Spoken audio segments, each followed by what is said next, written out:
with the behind the scenes blog where we spill what's really going on behind the scenes. Now, as we know, unfortunately, Selena got snubbed at the Oscars for her role in, I think it was Amelia Perez, okay? I think it got a Golden Globe nomination or an Emmy nomination, but it did not get any Oscar nominations, okay?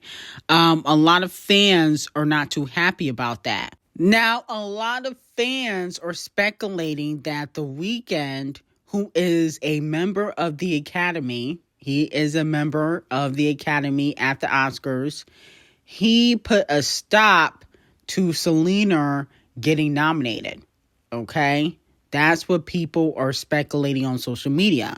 He also put out this cryptic tweet when nominations were announced. He tweeted a semi-smiley face emoji when the nominations were announced, which people are speculating could be shade at Selena. Now, if you guys remember, they did date, I think this was back in 2017, when allegedly he was still messing with Bella Hadid. That's why Bella Hadid and Selena are no longer cool. They used to be friends. And with that being said, they did unfortunately break up. The breakup was a little bit messy, especially behind the scenes, because allegedly Selena was still in contact with Justin Bieber, and then she rekindled stuff with Justin Bieber in 2018. Okay, if you guys remember. So, The Weeknd was not happy about that, and then he put out, I remember, this semi-mixtape right before he was scheduled to perform at Coachella. I believe the mixtape was called Dear My Melancholy. And a few songs on that mixtape, okay, because it wasn't really an album, are about Selena, okay?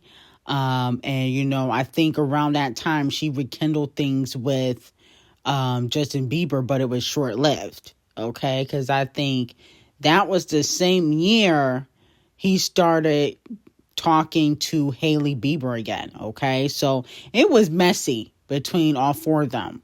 And with that being said, from what I've been hearing, The Weeknd and a lot of people on the Academy did feel like Selena did not deserve to get a nomination at the Oscars, okay? Now, you can say, well, her movie made a lot of noise, okay? But a lot of people said that the movie was trash and that, no shade, they don't believe that Selena is a good actress. That's always been the general consensus with Selena, is that she's not really that great of an actress or a singer or a dancer, okay? Thank goodness she is semi-pretty. No shade. But with that being said, was he wrong for allegedly snubbing her behind the scenes? I don't feel like he was wrong, because if it was a movie that got great reviews across the board, this movie got a lot of mixed reviews. If it got great reviews across the board and everybody was like raving about this movie, then I can see where he would be in the wrong. But if it got mixed reviews and people, some of the people did not like the film, then I don't think it's wrong for her to get snubbed or not nominated, okay? Now, it was revealed that Amelia Perez would be the lowest critic score Best Picture winner since Crash, okay? If, it had won Best Picture. Clearly, it's not going to win. Forbes posted that you can find this via Rotten Tomatoes, where Amelia Perez has a 76 critic score and a 28 audience score. It's the lowest in the crop for Best Picture nominees this year. And as for the audience score, the lowest in eons. That may be the result of the whole lot of different factions downvoting for the film for various reasons. But generally speaking, even past all that, it does not seem terribly well liked and has become something of a meme among film viewers, okay, on social media these past months. This group seems absolutely baffled that the film keeps landing on all these nominations, okay? Now, in the past, Oppenheimer, which came out 2023, got a 93% on Rotten Tomatoes, okay, and amongst viewers, okay? It was in the 90s. Now, that movie won Best Picture. Now, in 2022, Everything, Everywhere, All at Once got a 94%. So, Emilia Perez didn't even get 80% when it comes to, Rotten Tomatoes and the critic score. It was in the 70s. So, based on that alone, of course, it wasn't going to get no nominations. So, it's really not The Weeknd's fault. Now, moving on from that, Scratch Off is not happy with Nicki Minaj, okay? As we know, in 2022, which was damn near 3 years ago, wow. Scratch Off got into it with Nicki Minaj because Nicki Minaj mentioned that Super Freaky Girl should be in the rap category and not the pop category for, the Scammies, okay?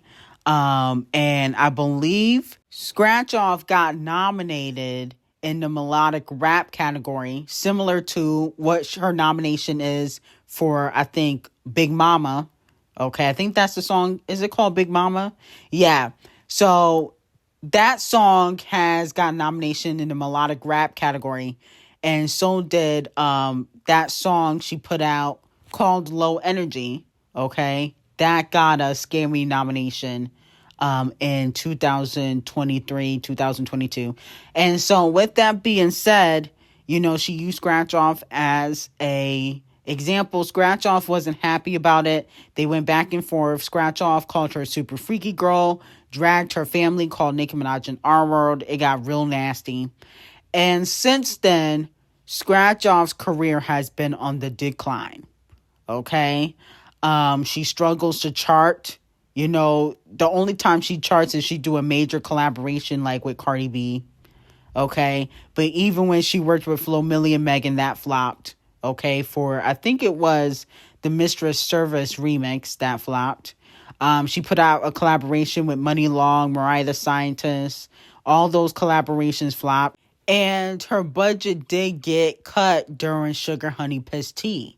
Scratch Off openly admitted that for her Brokey music video, which was giving Brokey, unfortunately, RCA the colorist did not pay for that music video. She had to take out a sponsorship with Boys, the headphone company, to pay for the music video because RCA the colorist has cut Scratch Off's budget.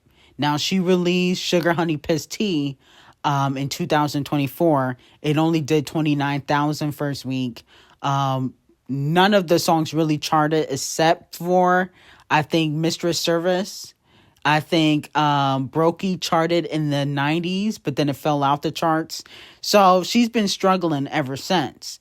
And for what I've been hearing, Scratch Off blames her beef with Nicki Minaj as to why, she doesn't get the support that she could have gotten. Okay, because she feel like she has talent. And I do feel like Scratch Off does have some talent, but it's not Nicki Minaj. Okay? Yes, the Barbs don't support you. Okay? Which they don't need to because you need to find your own fan base. See, a lot of the girls try to use the Barbs as their fan base, and that's why they want to collaborate with Nicki Minaj. But they need to get their own fan base. Okay? You see, Doja Cat has her own fan base. Okay? It's not really the Barbs. Now, it's some of the Barbs. It is some of the Barbs, but not all of Doja Cat fans are Barbs. Okay, that's why they low-key be dissing Nicki Minaj on social media. Same thing with Doechii. Like, Doechii don't really have the Barbs as fans at all.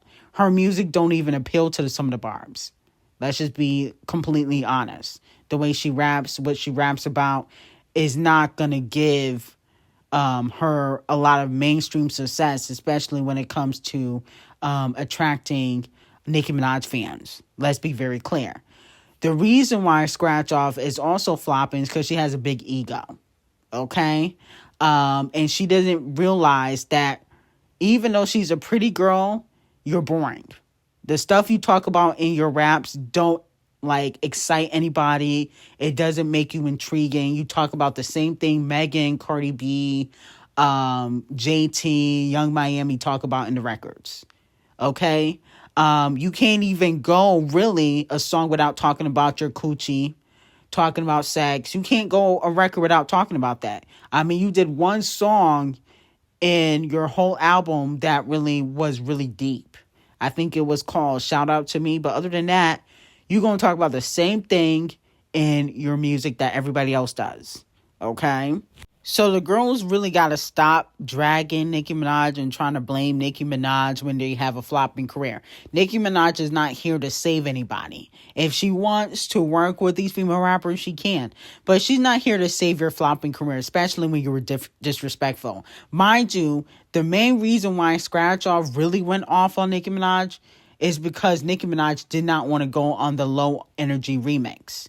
Nicki Minaj found out that Scratch Off has writers, okay, and that's why she didn't really respect Scratch Off, even though Koi Fish had writers too, and she was on Blick Blick. But I guess she expected more from Scratch Off, because Scratch Off, you know, she was on that rap show, and then on top of that, Scratch Off, to the public, has always talked about how she writes her raps, which is clearly false.